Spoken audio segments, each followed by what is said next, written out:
one nation, under God, indivisible, with liberty and justice for all. Thank you. Mike, would you take roll, please? Chairperson Fox. Here. Vice Chair Mitchell. Here. Secretary Murphy. Absent. Trustee McMullen. Here. Commissioner Grissom. Here. Commissioner Ray. Here. And Commissioner Eck. Here. All righty. Thank you. Item 4, approval of our agenda. So moved. Support? Motion from Commissioner Mitchell, second from Commissioner Grissom. Any changes to that? All those in favor say aye. Aye. Opposed, nay. Motion carries. Next up, approval of our meeting minutes. I make a motion to approve our meeting minutes of July 27th, 2023. Support. Motion from Commissioner Grissom, second from Commissioner Eckman. Any changes to those minutes?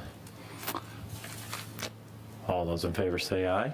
Aye. Opposed, nay. Motion carries. Next up, call to the public. I don't see any, well, you are public, but you have your own agenda item coming up right now, which will be item 7A. This is a site plan application number 23-009, climate control self-storage facility plan development concept plan.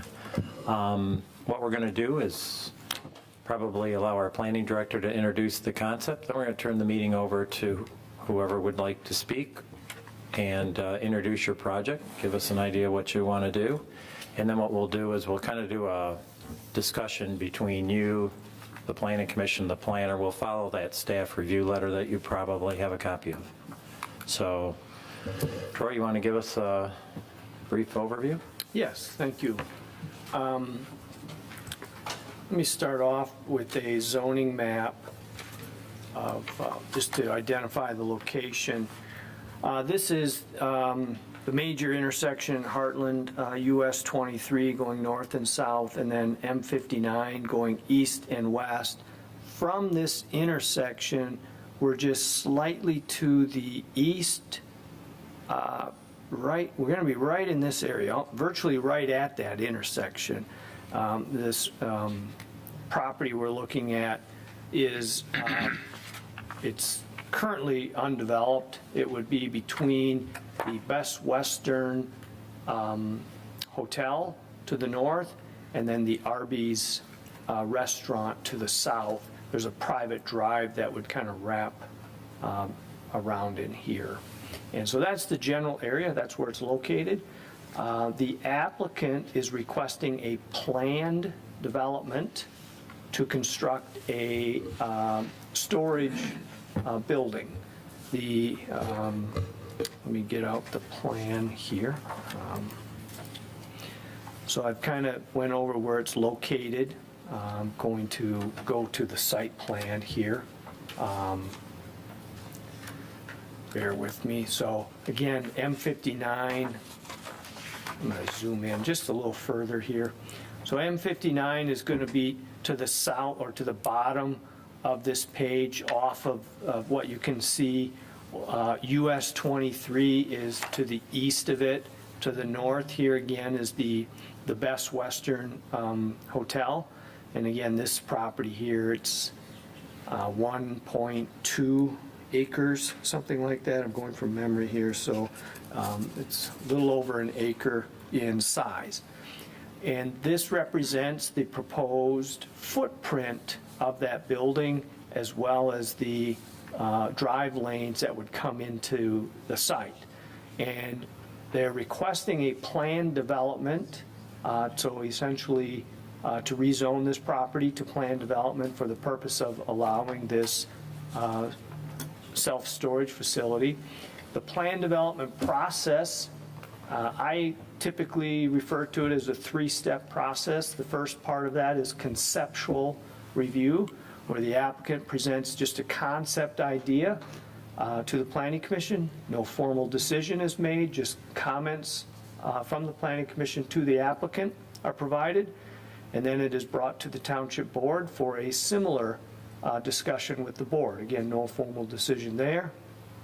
If the project is deemed worth pursuing further. The next phase would be the preliminary phase. That would be a public hearing. We would notice that. We would have a public hearing. The plans would be more detailed than what you have in front of you for conceptual. And at that point, the Planning Commission would make an actual recommendation, whether to approve it or deny it. And then it would go on to the Township Board, and they would make a determination whether to approve it or deny it as well. And then the final part of the plan development process is the final review. And that, at that point, we're pretty much done with looking at site plans. We're looking at easements, plan development agreement document. Sometimes if it's a condominium association, you're looking at master deeds.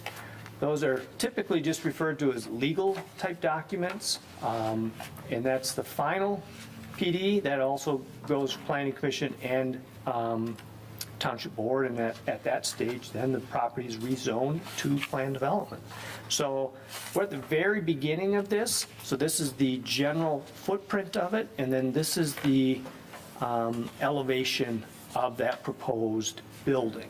So I've given you kind of a quick outline as to where it's located. I've given you a quick outline of the process. I've done a very cursory review of the project itself, and I'll leave the applicant to get much more detailed on the project, but I'll be available to answer any questions you might have on it. All right, thank you, Troy. Anybody whoever would like to come forward representing the group? Sure. Sure. Reed Cooksey with Stonefield Engineering and Design, 607 Shelby Street, Suite 200, Detroit, Michigan. I know we've met with a few of you, Larry and everybody, kind of going over this one. Really appreciate the time previously. What we have before you is a self-storage unit.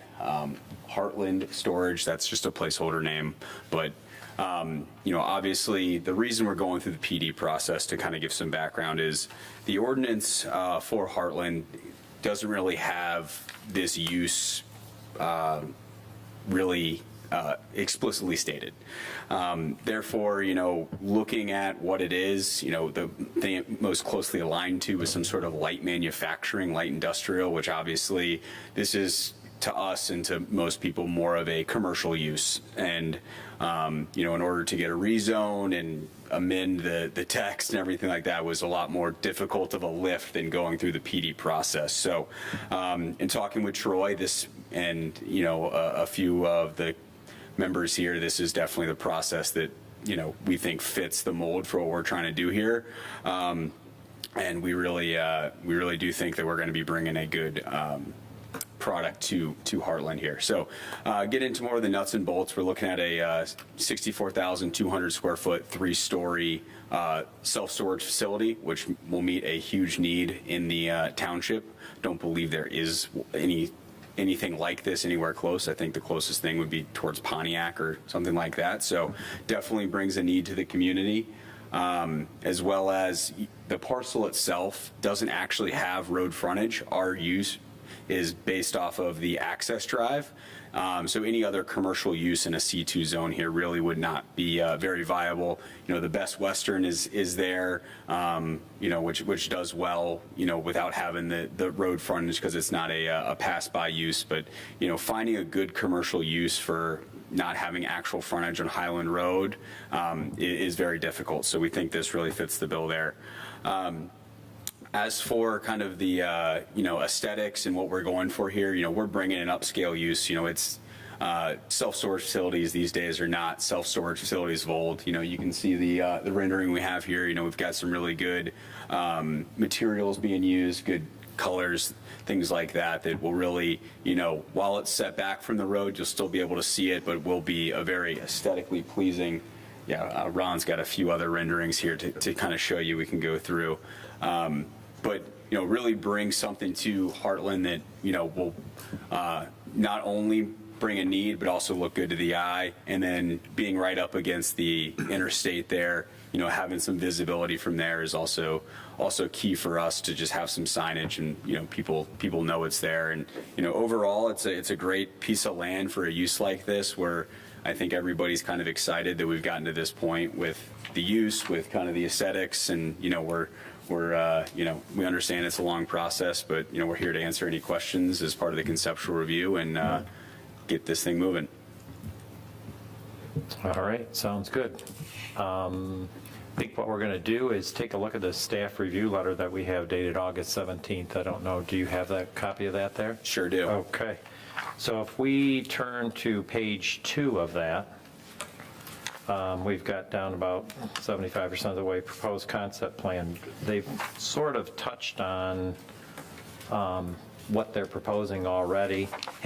I do note there's a comment from the planners in here. Is this going to be any climate-controlled storage? Is that what it basically is? Yes, it will be climate controlled. Okay. So when we get into talking about HVAC units and not being visible, that'll be something you'll want to take care of. Everything will be screened to meet the ordinance standards. Okay. You know, we're not, Great. you know. So we'll move to page 3. The upper paragraph is talking about section 4.35. Troy, can you highlight that for us or bring that up and we'll take a look at it? Yeah. See what's applicable or not? So this is section 4.35. This would apply, that would be this section right here. So these are standards that apply to mini warehouses. And the question was what they're most of the mini warehouses are, you drive into a facility and it's a row of garage doors, and you drive to your garage door that you've rented, pull your car up next to it, and then unload or load whatever you're doing. This is a little bit different where it's 3 stories. You can't just drive up to that 3rd floor, so to speak. They have where you actually would drive into this building. There's this Yep. a drive, yeah. So, yeah, we weren't really sure how the floor plan really worked, but somehow you drove in, you're inside of this building on the main floor, and then you unload your vehicle. I guess I didn't know where you took your stuff from that point, but they've kind of given a little bit more information. So back to section 4.35, just wanted to call this out. There are some standards here, and wanted to make sure the Planning Commission is aware as they move forward if there's anything in here that was of particular interest. So I'm not sure, like, we require a screening of all those little mini garages. That they're not really that type of a building here, but I don't know if there's even a resident manager on site. Yeah, there'll be an employee there to, you know, obviously help with, you know, people wanting to rent something. I'll let Ron explain the floor plan in more detail shortly, but yeah, so, you know, again, the idea is looking at the ordinance, mini warehouse was kind of the closest, but not really at the same time. We're obviously bringing a new use to the community here, so that's kind of, again, why we're going through the PD process. And then, you know, again, with some of these elements, I think we're hitting almost all of them. And, you know, obviously the screening thing, you know, everything's inside the building, so it's just more of like a, you know, is it really applicable? I don't believe so. Obviously up to you guys, but just more of a, you know, trying to fit a square peg in a round hole here and just trying to, you know, maneuver it the best we can. But I'll let Ron come up and kind of explain the floor plan and how kind of the drive through the middle of the building will operate. Thanks, Reed. Hello, Ron Jonah, 1066 Commerce Street, Birmingham. It's my offices. I'm going to go back to the site plan because when we planned that, Reed, that was so important. I think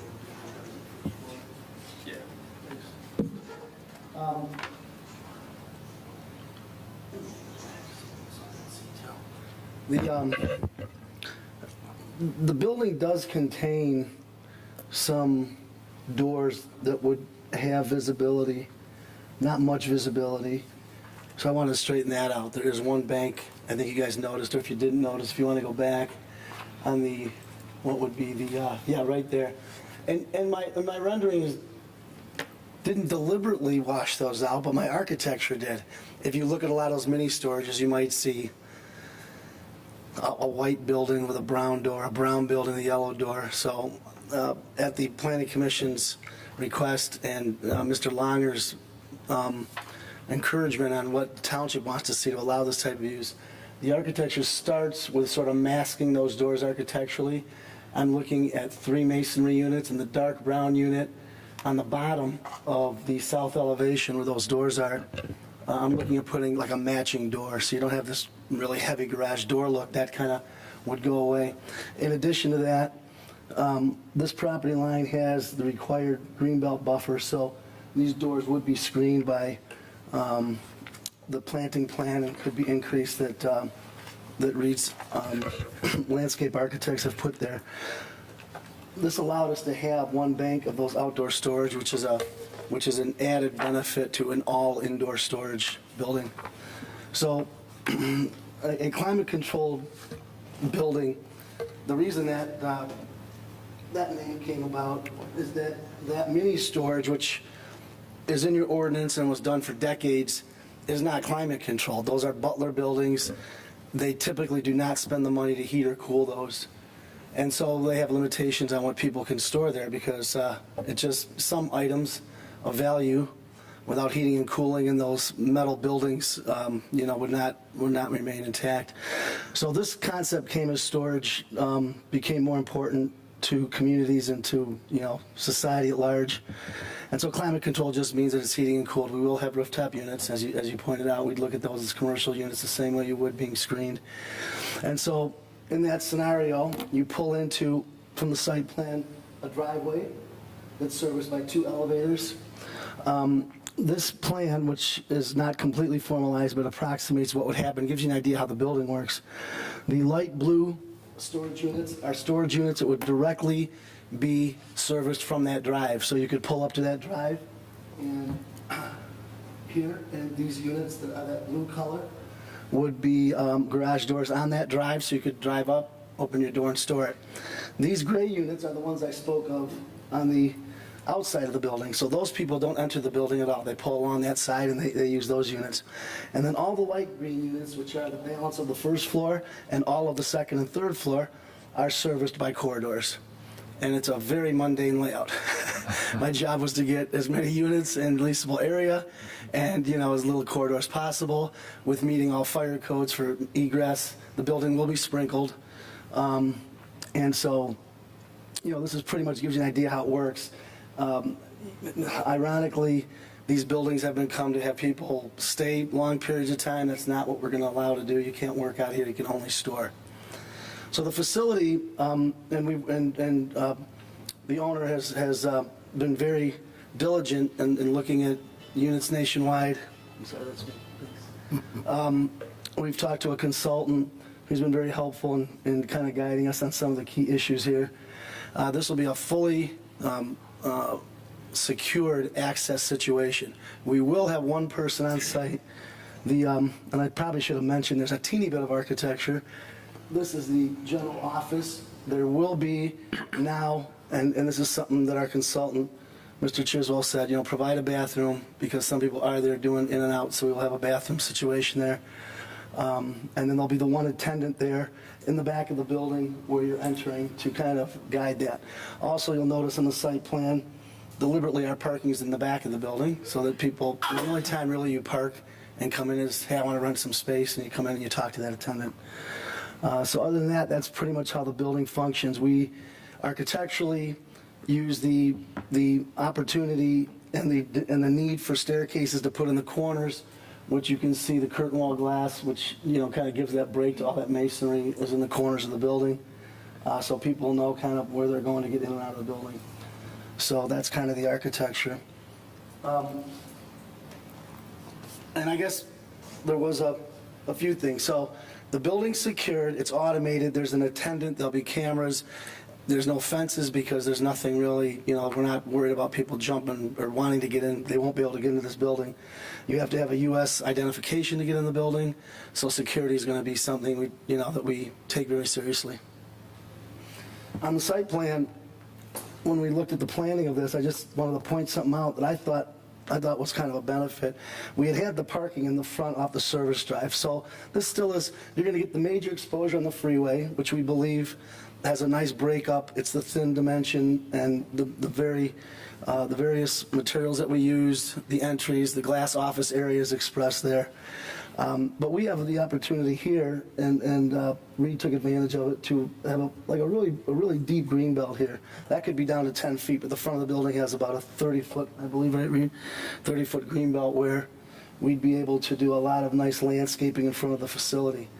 So the planners and planning commission goals, I think, was to create something kind of special here, and hopefully we have architecturally.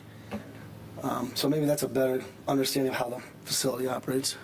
Great, thank you. So keep in mind on a lot of the 4.35, what are you feeling? A little bit different use than that was intended to be or not? I would imagine it'd be kind of precedent setting if we say yes, but it does seem to be an entirely different scenario. Okay, Yeah. everybody good with that kind of? Yep. All right, so let's take a look at the next paragraph. 1.2 acres, normal minimum size for a PD is 20 acres. We have approved several through my years here of less than that for unique circumstances. Actually, the now vacant Walgreens and the Chase Bank is a PD. That corner is a PD. So those opportunities do exist upon a recommendation that we would make to the board. Okay. Troy, the 3 drives, do you want to touch base on that next paragraph there? The site layout, he sort of touched on loading the building from the freeway side. Yeah, so again, this is the site plan, and I'm at the southernmost access to it. It's generally appears to be a one-way design on this site plan. So you would come into the site from the southernmost access, wrapping around to the back of the building. You can see the dedicated parking spaces in the back that the architect mentioned. And then once you get to this point on the back of the site, you have 2 options. One, you turn left and enter into the building, and then you, when you're done inside of the building, you would then come back out the west side of the building and get back to the debt service drive. Or going back to this point, you would continue going north and wrap around onto the north side of the building.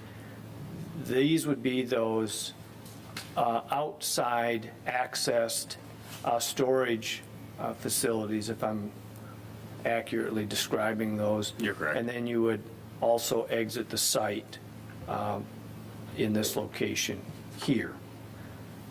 Now, the fire department had concerns with accessibility. This is a fairly tall building, and we can talk about that later, but they also had concerns with how they would access into this site.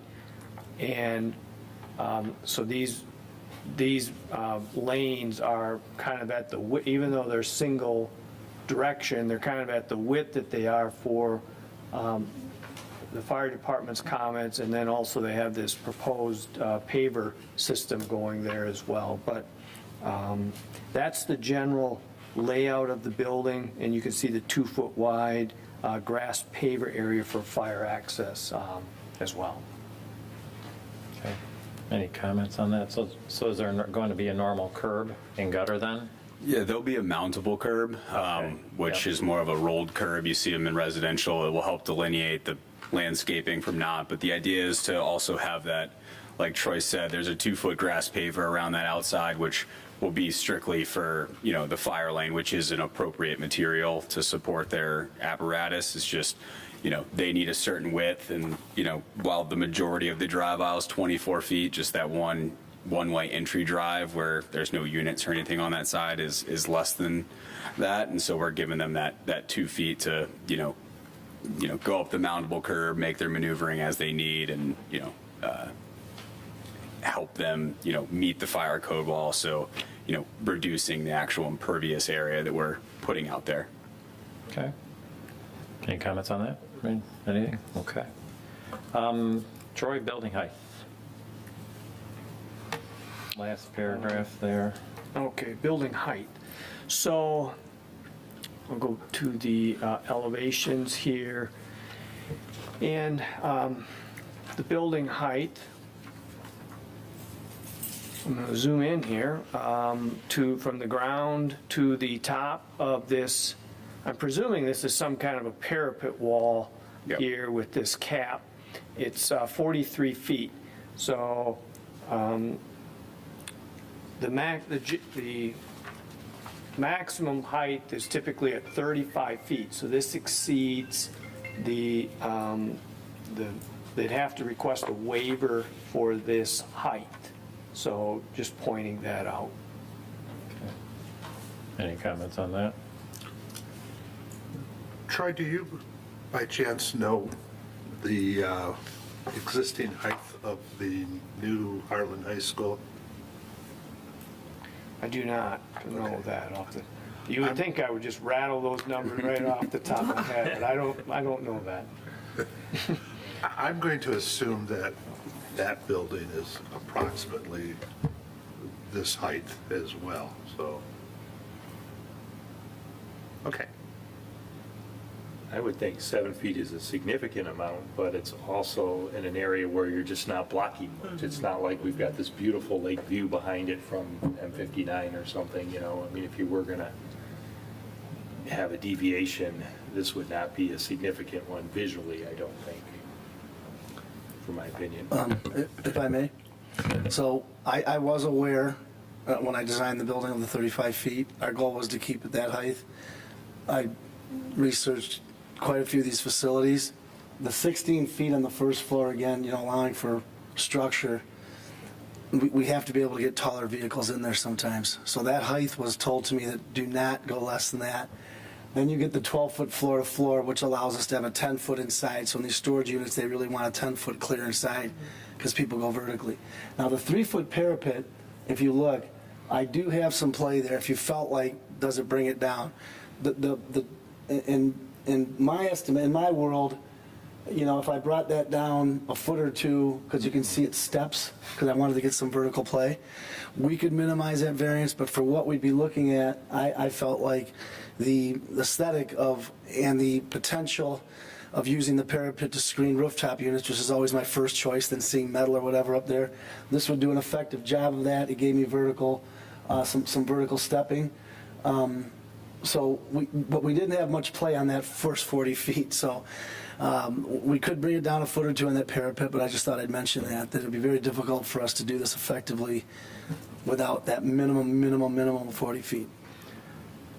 I would just add, historically, we didn't even allow up to the 35. I know when we talked about taller buildings than that, we always felt like, well, first we needed to have the fire truck to handle it. We have the fire truck to handle it. That was when things changed with the ladder truck. And then the other was, if we were going to do this, we were going to keep it closer to the interchange because we already had the height of the interchange there. And if you're going to, think about how it would develop, there would be height in the central portion of the township at the interchange. And as you moved out, we wouldn't see a 3-story building down at Pleasant Valley in 59. So those were just thoughts of people historically in the past. Of course, you can have your own now, but that is what was pretty much the Cliff Note version of conversations that were had. I would not give up a parapet wall or reduce it.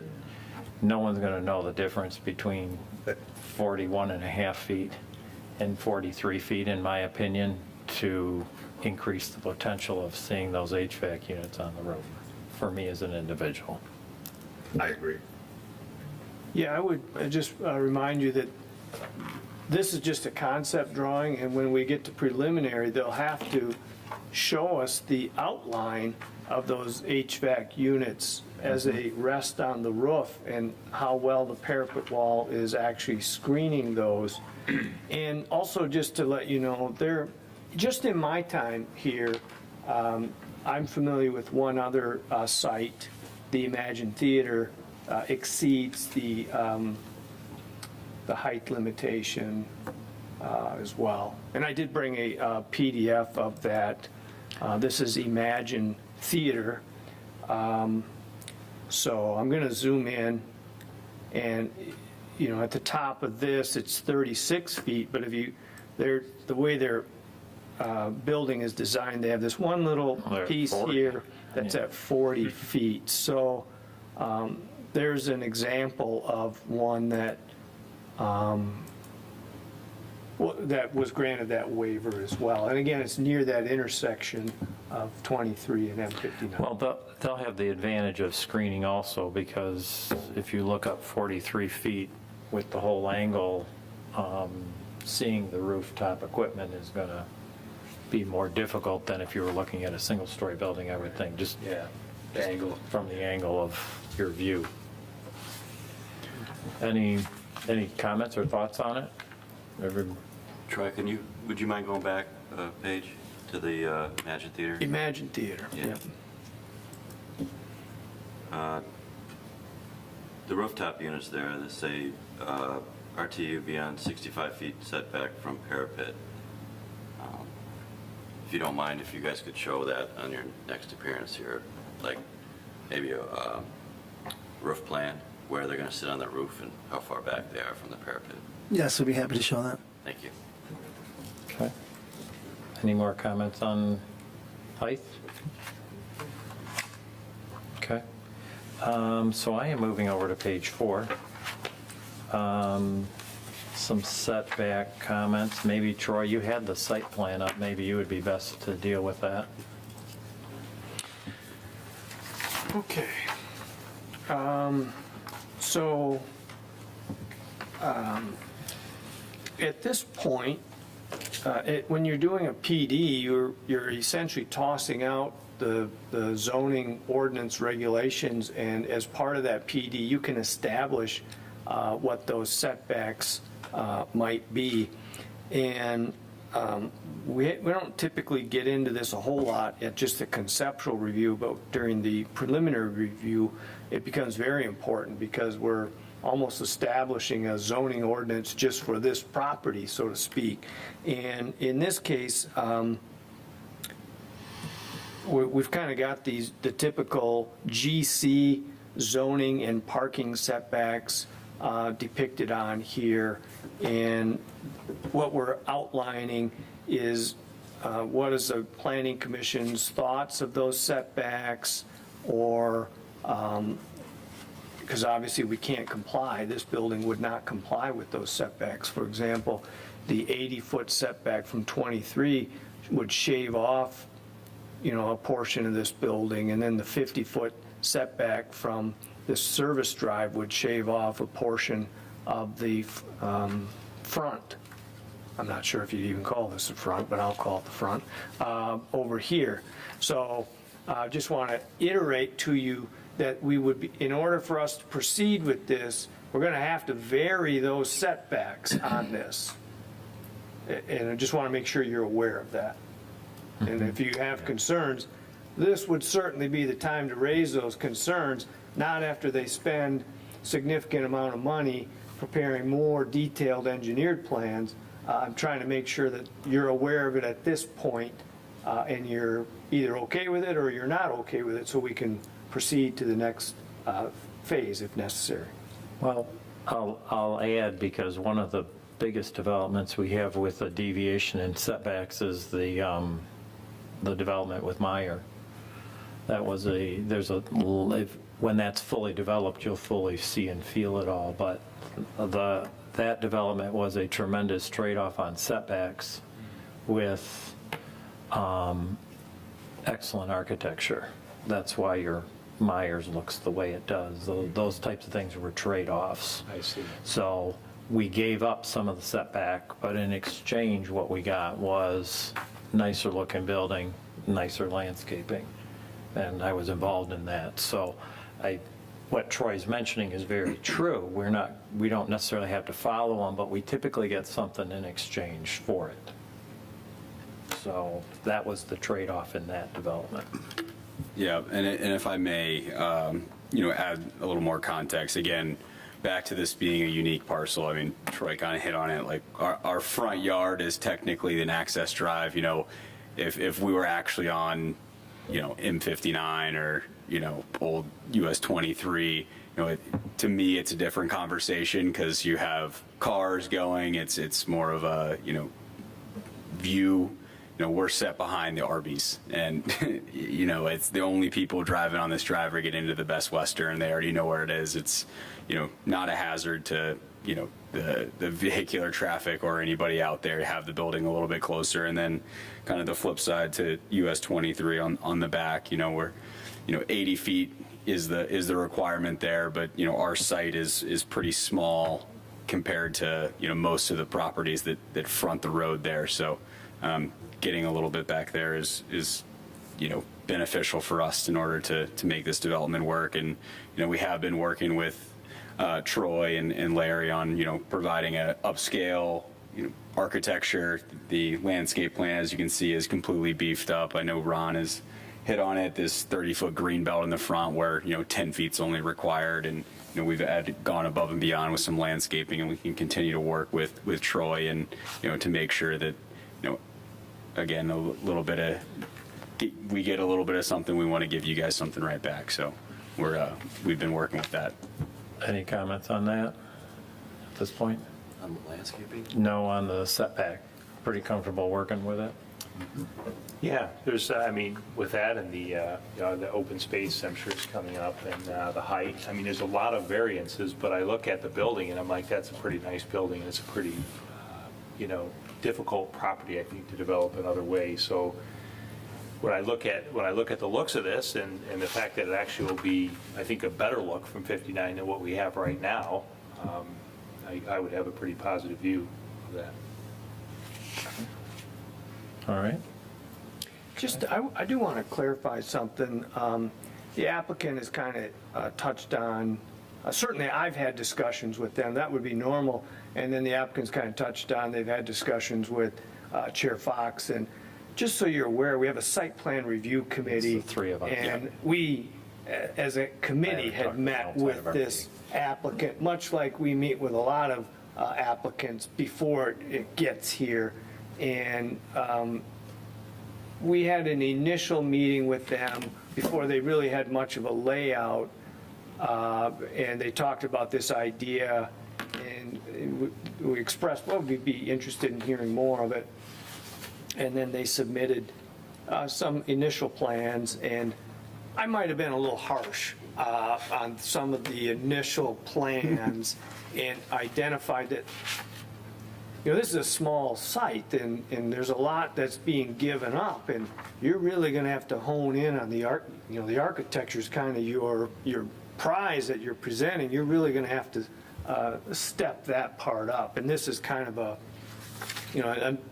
this isn't the first attempt that we saw as part of that. So, and I'm sure they can share with you if they so desire. I might have been a little harsh with them on the earlier version, so I apologize. No, we appreciate, that's kind of why the design meetings are there, to kind of get to this point. We don't want to have to come back here 4 or 5 times and, just to get to the conceptual review piece. We kind of want, the more polished piece before we get to you guys. And, again, it's, we're working with you guys, and, we want to make sure that we're providing everything we can. And, again, we want to be in Heartland. We know it's a need here. And, again, we want you guys to be proud of it as well, because, ultimately it's your community, and, your neighbor is going to be the one going, hey, weren't you on the board? Didn't you bring that there? You want them to kind of like the Meyer. Oh, that's a great looking Meyer, better than, everybody else's. So that's what we're trying to do. Okay.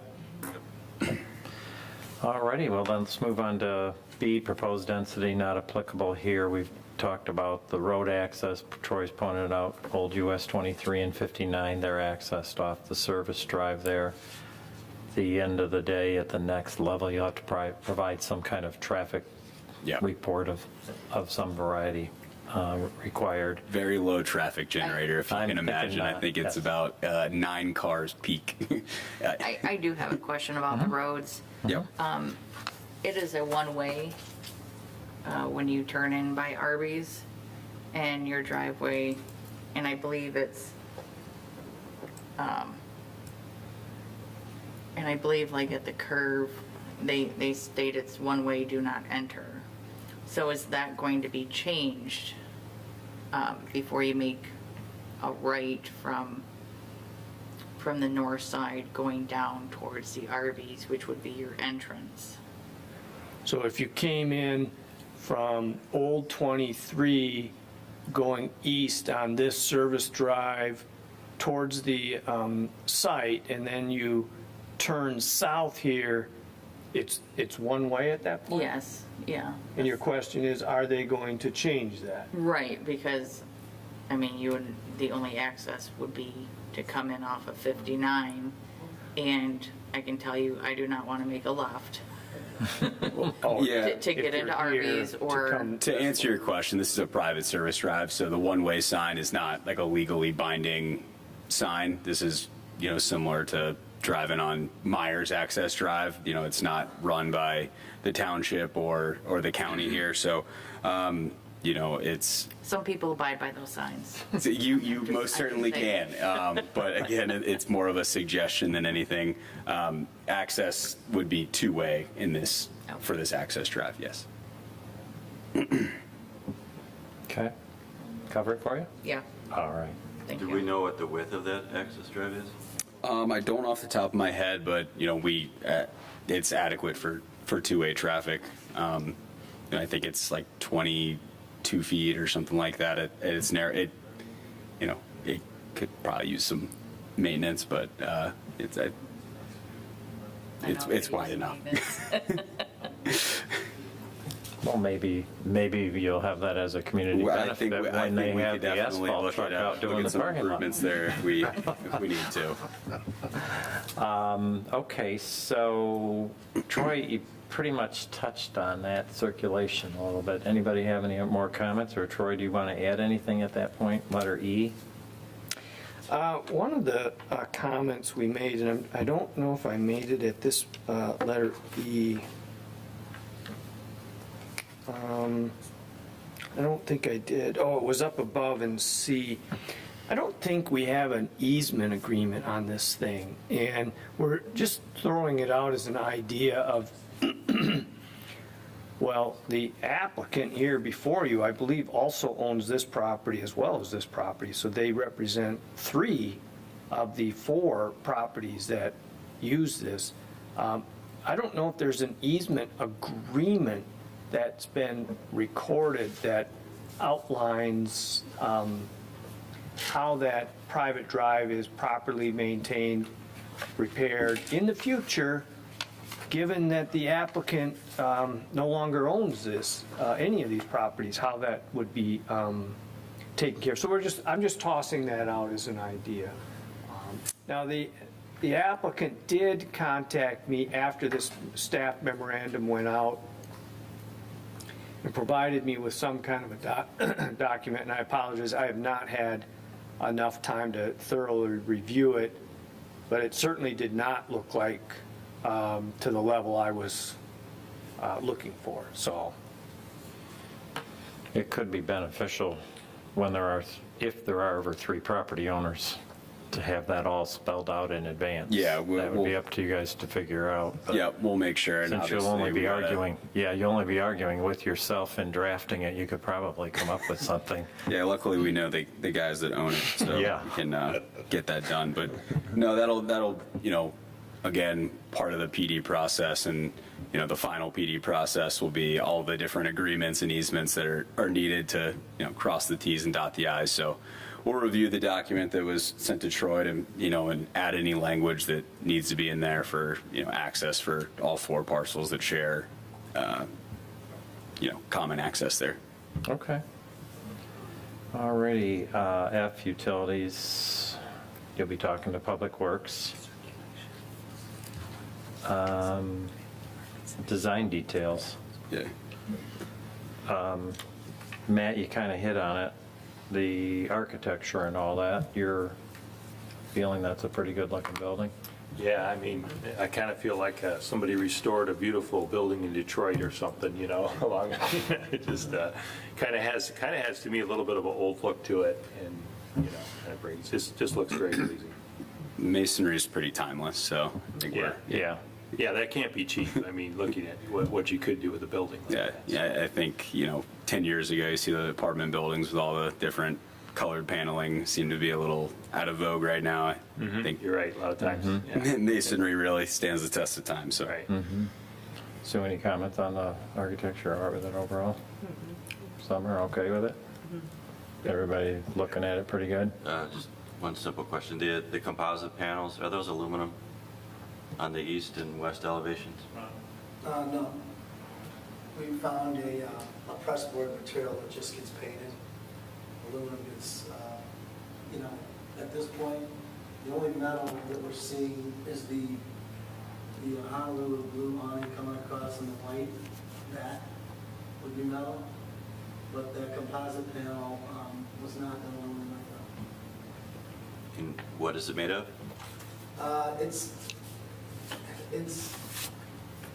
that, there's a trade name, you might have heard Hardy board. Oh, okay. Pressboard. All right, Hardy no board problem. has now gone into this panel business to help guys like You're good. me that are doing projects where we can put a very good, epoxy paint on that and get a 20 finish and just put that up and get the deals. I'm familiar with it. I think we had this discussion when we were in our site plan review committee meeting. The building it's beautiful. I think you hit a home run with it. It'll be really critical when you bring those brick samples and you're selecting them, that they not be like smooth face brick. Your picture is looking like old brick. Yeah. It can be new brick, but it's looking old. I don't know the terms. The term But- reclaim. Reclaim. All right, so- I've been meeting with several brick companies, and I have some pictures, but I'm not ready to bring samples because we haven't gotten a contract involved. We're about to, so when I bring you, I gotta make sure it's something that we know. Yeah. I talked to you guys about concrete product. We've kind of gone away from that, to be honest with you. So All right. maybe the clay products. Yeah, this building could look really as beautiful as this picture is with the right bricks selected. Absolutely. And we'll be sure to have samples that, obviously once we get further in the process, so. Okay. Troy, any comments on open space that you can help us along with there? Well, just to point out that typically 25% open space. I don't have any calculations for you, but it does not look like we're going to probably meet that goal, and that'll probably be a waiver that they'll be seeking as part of the PD. Okay. Okay. Turning page 5, landscaping, we'll get into details of landscaping. It seems like you've brought the right words up so far in your presentation. Yeah, absolutely. I mean, as you can see, we're kind of doing a nice mix. Our landscape architect does a great job of using native species and doing a nice mix of shrubbery, flowering grasses, things like that, as well as, evergreens to, screen where needed. So again, luckily we know the guys to the north of us, so, don't have a whole lot of issues there. And then to the south of us, we're providing some good screening and a few trees in that 10-foot green belt as well to kind of mask and break up the masonry there. Do you envision, when you get off that ramp right now, and maybe you haven't come from the north, but when you do, there's quite a bit of vegetation there. It's pretty much all gonna be removed, do you believe? Well, actually, almost all of that's actually in the right of way. So Is it? We can't touch it. Yeah. If you look at kind of the survey, there's one or two, I think, on our actual property, because the property kind of goes and then really drops off there, within a couple feet of the right of way. So we're kind of just keeping it to the flat part, and we're actually going to provide additional trees and shrubs along the property line to actually probably beef up the the view from the highway there. So. Okay. Any comments on landscaping? Anything? Anybody? All righty. Dumpster enclosure, if you have one, it just needs to, external to the building, it'll need to match the building and be on the plan Got it. next time. Lighting, we'll talk all about that, and you'll show us your fixtures and the lighting plan and all that. Yep. Troy, you want to just touch on the recognizable benefits? So as part of the preliminary phase, we'll ask the applicant to put together a written statement of what they view as the recognizable benefits. I think we've talked on tonight about a couple things, such as the architectural components of the building, possibly fixing any of the private drive that's there that needs repairs, that they could possibly fix those. We haven't gotten into a whole lot of details on it, so but that could be something as well. And then anything else that the applicant can put together in a written statement. And then ultimately, the Planning Commission and the Township Board have to wrestle with this idea. This is the big one. This is what the whole plan development is all about. We're giving up, the township gives up all of the zoning regulations in place of this plan, this project. And is this project enough of a benefit to the community? And I think sometimes the Planning Commission as well as the board kind of wrestle with that. They tend to look at that like we should have some objective standards. The way it is right now, it's somewhat more subjective in your eyes, in your opinions. Does this project warrant moving forward? And I'll just try to help with that. There's no real definitive criteria. They have to meet this threshold. You have to decide internally how you feel about those benefits and are they sufficient to warrant this project going forward. I hope that helps. Okay. Any comments on that? Just, we'll wait and see. Anything else? You got a whole bunch of, you get to work with DPW and the engineer and the fire authority and all those types of things. Absolutely. Do you have any questions for us? Because we typically, at the end of a conceptual, are going to go down the table one by one and just give you a general feel on how we as individuals are with your project. I just had a quick question on the lighting.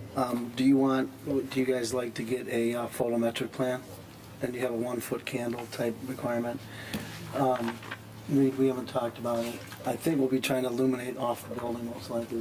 Yeah, we provided a photometric plan, but it was very preliminary with just pole lights. And Right. again, once we kind of hone in that architecture a little bit, we'll go more towards sconces and, try to remove poles where we can. Just, obviously we're, only a few feet, to the property lines there. Wall lights will probably be best for, everybody. And it can accent a lot of what we did with the brickwork too, so. Yeah, right. yeah. Okay. Yeah, Thanks, yeah. We'll be sure to, obviously provide all that when we come back. Perfect. Jim, you want to give them overall opinions on what you think of their project? Sure. I do have a couple questions before I get into that. Sure. The write-up from Heartland Area Fire Department was dated June 20th, and it was done off the plans dated May 16th of 2023, which is what the civil drawings are dated. But then if we go to Spalding DeDecker's review, his review is almost a year old, and I've just had a little concern that maybe the civil drawings that we have in front of us today were not reflected in that review.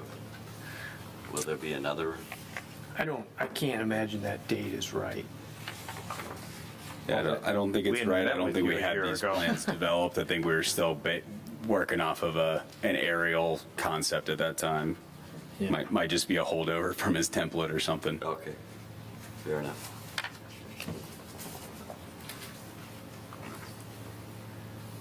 And then within the fire department review, it says number 1, ensure turning radius is a minimum of 50 feet. Can you show that, please, on your next visit? Yep. We can put together a whole fire truck turning plan. I'm sure the fire marshal will want to see that as well, to confirm. Yeah, do you know if you meet that 50 feet right now in the northeast corner? I believe so. I mean, we have a 24-foot drive aisle with a 2-foot grass paver, so, you know, they swinging wide, you know, obviously the little curb island is less than the 50 feet, but the external radius, I believe, is there, and, you know, if not, we have some room to work. Okay. And then on the landscaping on the north side, we're trying to screen the garage doors from the hotel. You've got junipers that are 24 to 30 inches high. Sue, do you know? Can you tell me how, since you're the professional on landscaping, how high it does get? I guess when I read the plan, I thought it was, it's the 6 to 7 foot height junipers they're using on that north side. I think it's that JUN, and they're the upright, like a red cedar. Oh, my mistake. Okay. Great. 6 to 7. Yeah, I think the only shrubbery we have is on the north side is really around the transformer location to kind of provide some more low-lying screening there, but the actual evergreens are there, are 6 to 7 feet high per ordinance standards. I'm going to ask a question for Commissioner Murphy since he's not here. And I know he would ask it. Yes, he would. Sidewalks. Sidewalks.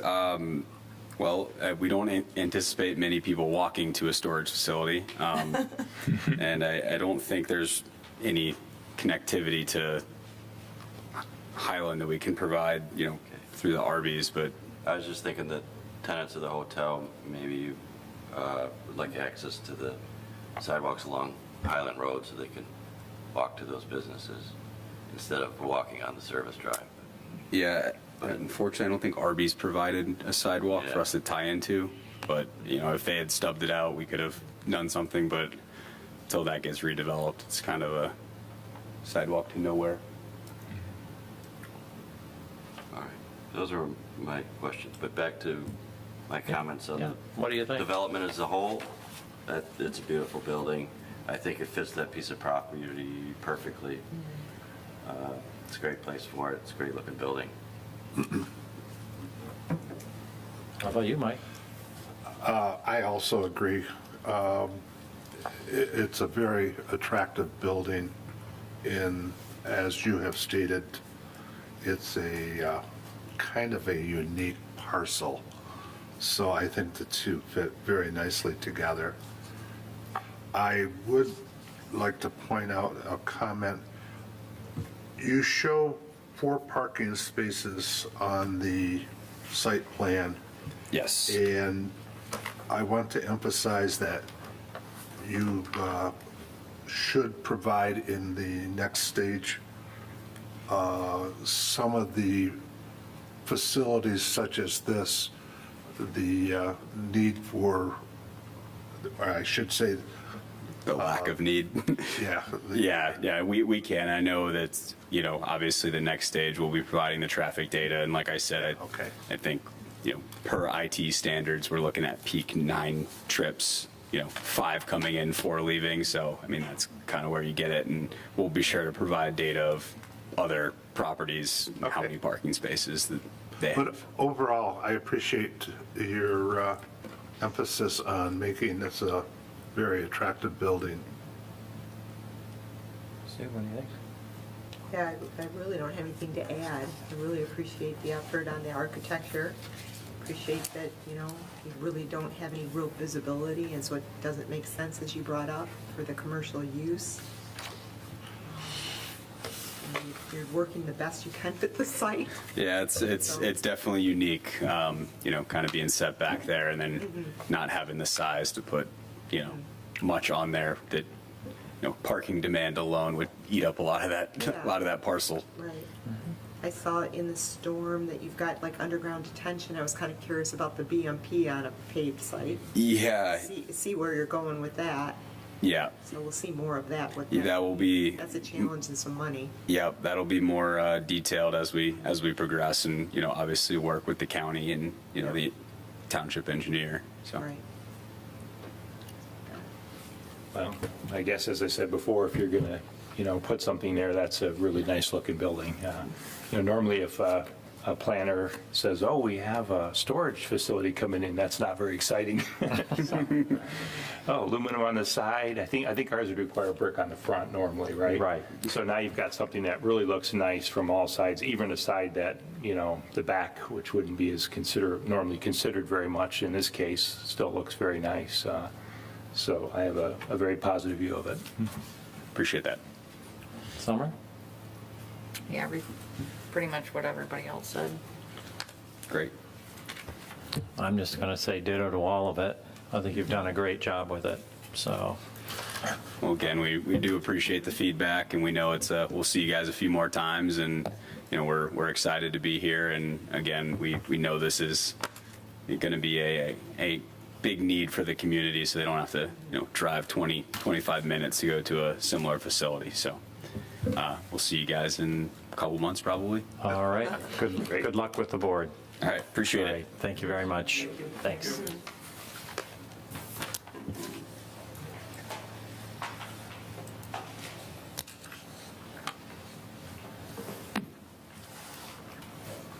All right.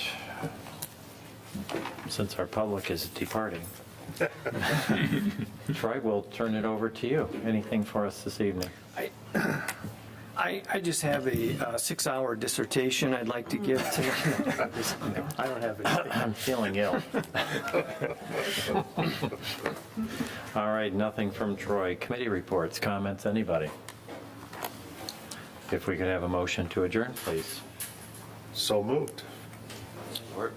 Mitchell and Mayor, all those in favor say aye. Aye. Opposed, nay. Motion carries. We are done. Thank you. Thanks. Thank you all for your time.